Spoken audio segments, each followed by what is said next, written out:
Quick announcement, sekarang kita punya Discord server. So join us buat tahu everything tentang kuliah di luar negeri. Link in the description, you have 3 seconds to join. 3, 2, okay, let's go to today's episode. Setelah aku pikir-pikir kayaknya aku nggak punya plan B deh. Kayak selama ini tuh aku always do my best to make my plan A work gitu. Tapi of course the results itu not necessarily 100% what I want.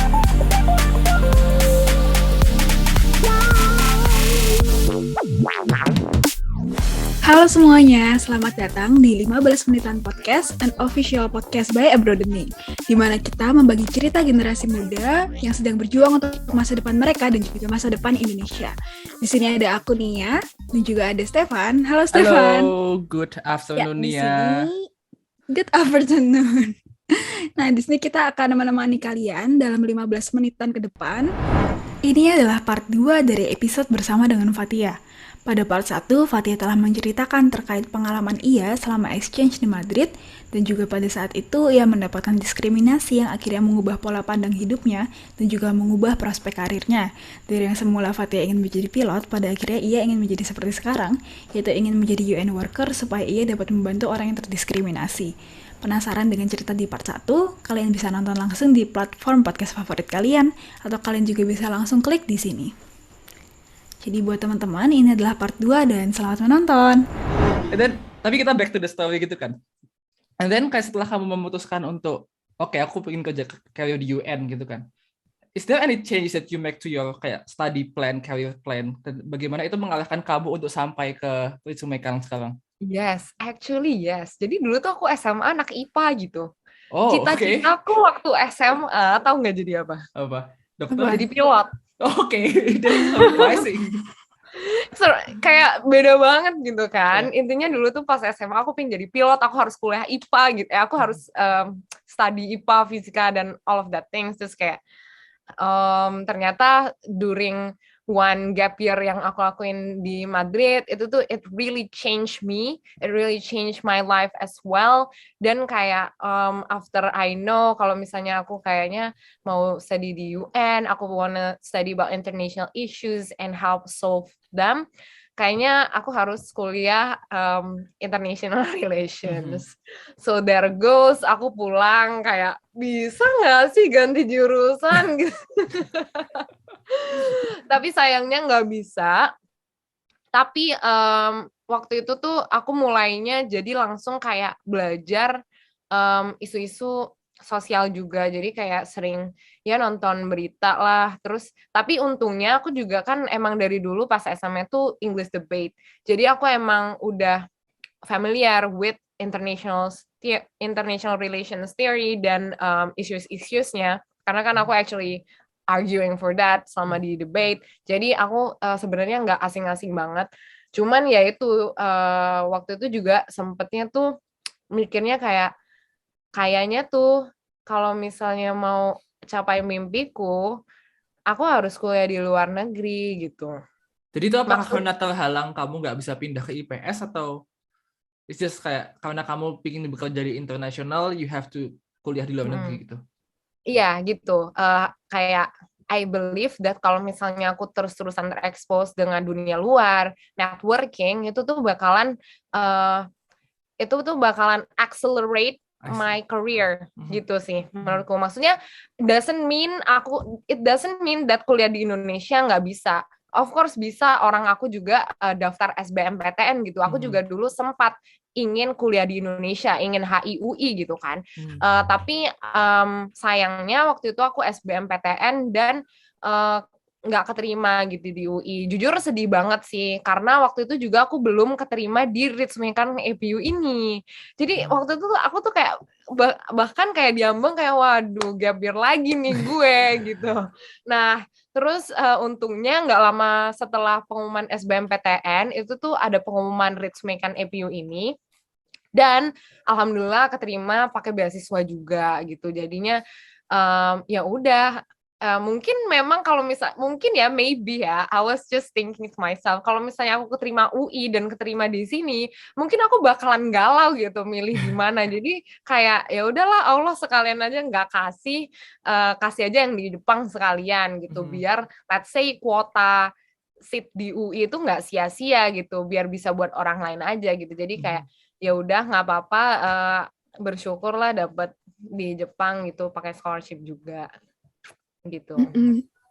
Oke, jadi akhirnya bisa kuliah di tempat yang emang kamu pengen ya di Jepang, bahkan udah pengennya dari SMA. Finally di kampus akhirnya banget, idaman. Bun. Iya, akhirnya banget tuh. Itu bayangin gak sih ketika dapat offer letter-nya gitu, kamu bisa dapat beasiswa. Nangis banget sih. Kayak maksudnya kayak aku jujur takut, aku tuh kayak udah ready banget kayak I won't get in gitu.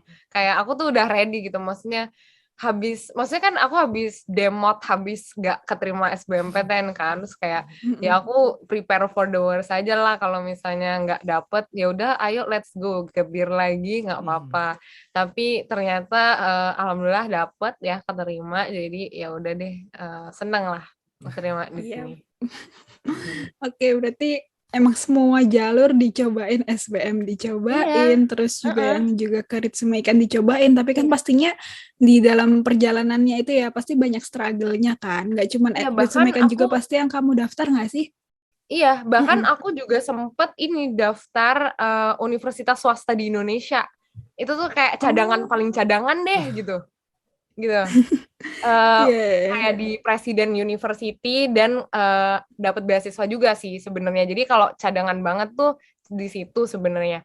Cuman ya udah alhamdulillah dapat lah di Jepang. Tapi itu bener banget sih, kayak aku tuh bener-bener coba semua gitu loh, nggak yang kayak, ngerti nggak sih? Nggak, tidak menyia-nyiakan kesempatan gitu loh maksudku. Apa yang ada yang bisa kerjain dulu aja ya, nanti betul. lagi gimana. Yes, gitu. Tadi kan kamu sempat mention juga kan kalau misal kuliah di Ritsumeikan itu di tempat yang oke, di Beppo, terus juga ada scholarship juga. Nah, di sisi lain sebenarnya kita juga pengen tahu sih apa yang kamu pelajarin di sana, sama sebenarnya ada nggak sih kayak struggle during kamu college di sana dan gimana cara kamu overcome itu? Oke. Di sini itu seru banget karena apa? Karena aku nggak tahu ya di Indonesia gimana atau di tempat lain kayak gimana. Tapi walaupun aku anak HI ya, di sini aku tuh bisa banget ambil pelajaran fakultas lain bahkan gitu. Ambil fakultas jurusan lain dan bahkan fakultas lain. Jadi my knowledge itu tidak limited to international relations, tapi juga aku dive into misalnya ada jurusan environment and development kan di sini. Aku ambil tuh environmental law-nya gitu. Jadi aku tuh berusaha untuk ya ambil ilmu sebanyak-banyaknya aja sih. Maksudnya ya kan ini aku dapat kesempatan untuk belajar di sini, kenapa aku nggak belajar yang banyak gitu kan. Terus selain itu tuh what I learn itu pastinya adalah ini sih, adaptability in working di international environment. Itu sih, banget. Karena there is so many courses yang required us to work in a group, dan sometimes grupnya tuh dipilihin sama profesornya gitu. Jadi kayak ya udah mau nggak mau kita harus hadapi itu, kerja sama siapapun orangnya dengan background yang berbeda banget sama kita gitu ya. That's the challenge gitu kan. Ya itu menurutku seru banget sih. You mentioned about adaptability itu kan, itu menurutku menarik karena sebenarnya kan kamu ada seseorang yang punya pengalaman belajar di luar negeri di mana-mana kan. You mentioned Singapore, Malaysia, Spain gitu. Tapi you still mention kayak adaptability itu kayak one of the greatest challenge gitu. Kayak itu emang kayak gimana sih kan, apa yang menurut kamu paling berbeda gitu ketika kamu mulai kuliah di Jepang yang benar-benar masa kamu kayak challenge buat ya adapt to the culture gitu? Iya, I think ya walaupun aku udah pernah study abroad sebelumnya, I still need to adapt karena ini tuh I actually kuliah, I actually risk my grades on the group work gitu loh. Kalau misalnya exchange kemarin kan ya udah santai aja ketemu ngobrol santai, tapi the main difference is I think the context of academic sih yang aku jalanin di Jepang gitu kan, kayak maksudnya di sini tuh aku kuliah kayak aku nggak boleh dapet nilai jelek, kayak maksudnya it will affect my score kalau misalnya I didn't work well with my group mates. Jadi kayak mau nggak mau tuh aku harus kayak gimana pun cari cara supaya group worknya itu goes well gitu. Terus kayak ada nggak sih kayak suatu hal yang menurutmu di Jepang, kadang kalau gini, ketika kamu kuliah di Jepang, kamu punya mimpi besar, kamu kepingin jadi UN gitu kan, kepingin punya karir ke UN.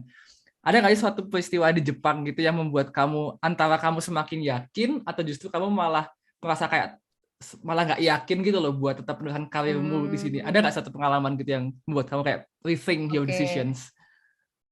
Nah, jadi justru aku itu memang kuliah di sini supaya aku bisa kerja di UN gitu. Jadi aku tuh sejak exchange itu literally nge-tailor myself itu supaya bisa ke sana gitu. Jadi aku bener-bener nge-tailor, aku 4 tahun tuh harus ngapain aja. Aku sudah kayak tulis, aku harus first year aku harus ngapain aja, second year ngapain aja, sampai fourth year ngapain aja, in order to help myself masuk UN gitu. Jadi in order to answer your question, aku malah justru jadinya yakin banget gitu. Sampai saat ini tuh ya, sejak aku masuk kuliah sampai saat ini, it always increase gitu. My level of keyakinan pingin masuk ke UN gitu. Karena aku memang sengaja tailor my life untuk help myself kerja di UN gitu. Kayak contohnya tuh the MUN community di sekolah aku tuh belum sebagus itu gitu. Kayak aku tuh jujur iri banget ya sama MUN community di Indonesia, kayak mereka tuh punya jadwal latihan yang rutin.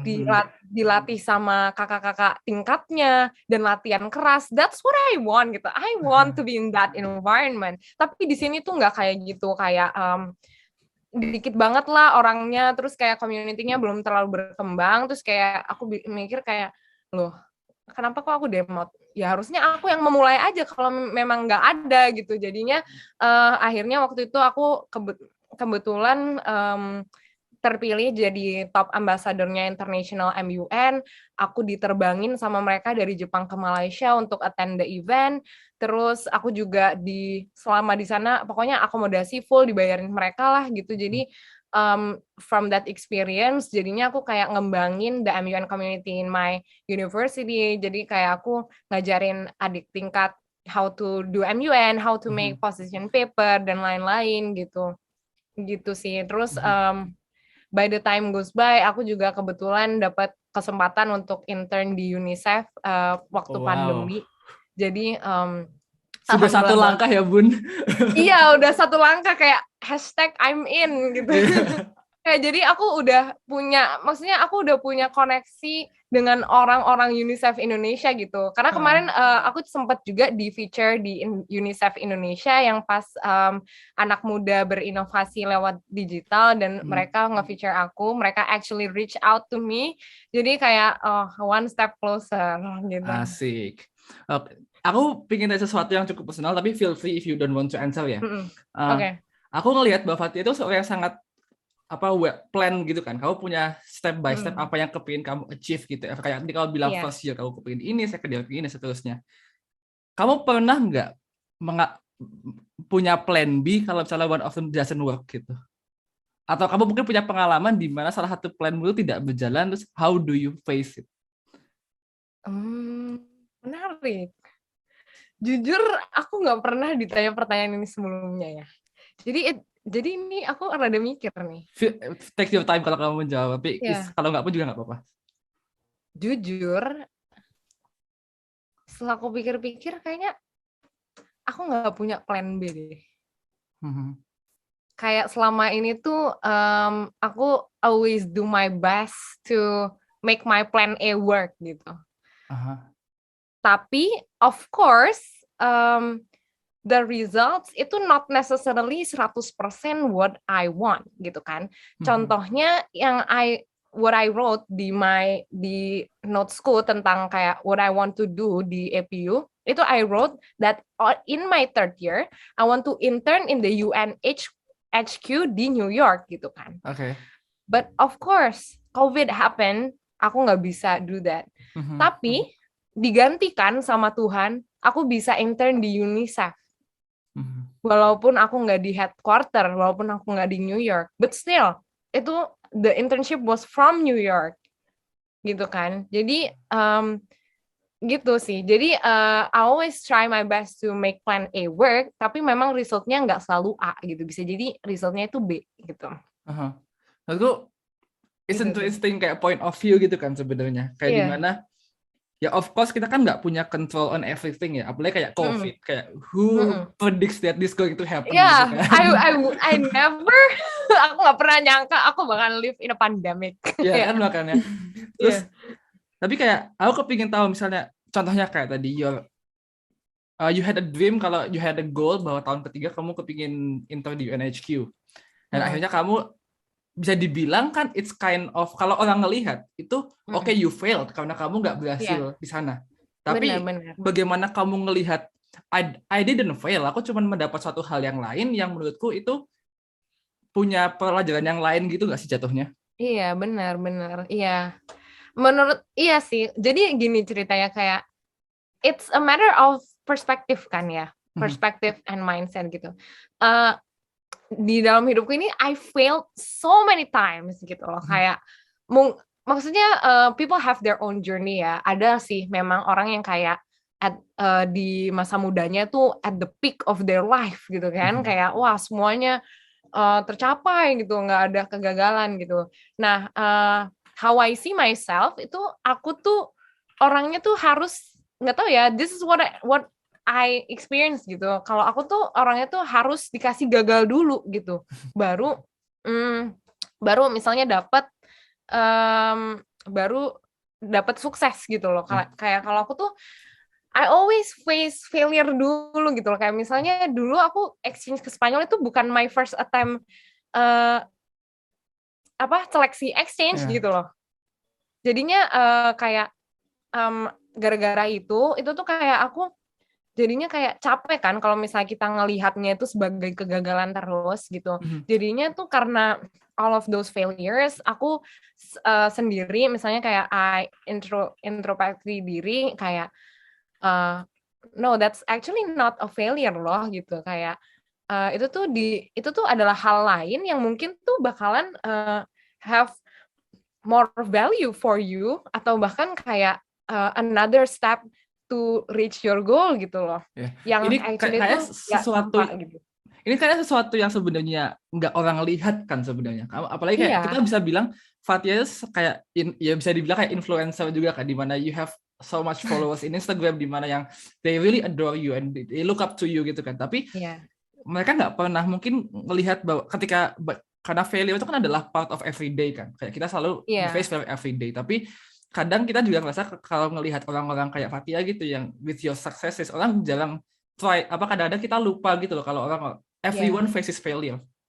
Iya, benar banget sih, benar banget. Aku waktu itu pernah diwawancarai untuk majalah kampus, terus kayak one of the people yang interview aku tuh they literally shock gitu, kayak serius lo pernah segagal itu gitu. Kayak maksudnya aku kan di APU tuh trying to apply for additional scholarships ya kan, dan itu tuh sangat susah gitu loh di sini. Dan kayak before I get the most prestigious award in the university, ya everything before that is my failure gitu ya, nggak kalian tahu gitu loh. Jadi kayak aku bener-bener gagal di setiap percobaan sebelum aku dapetin itu, dan itu tuh orang-orang yang nggak tahu gitu loh.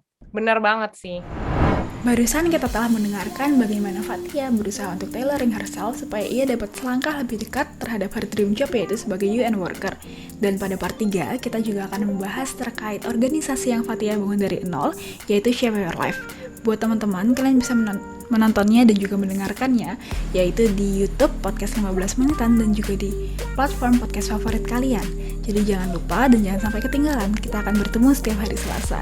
So this is it, 15 Menit Podcast, an official podcast by Abroad Learning. So see you next week. Bye-bye.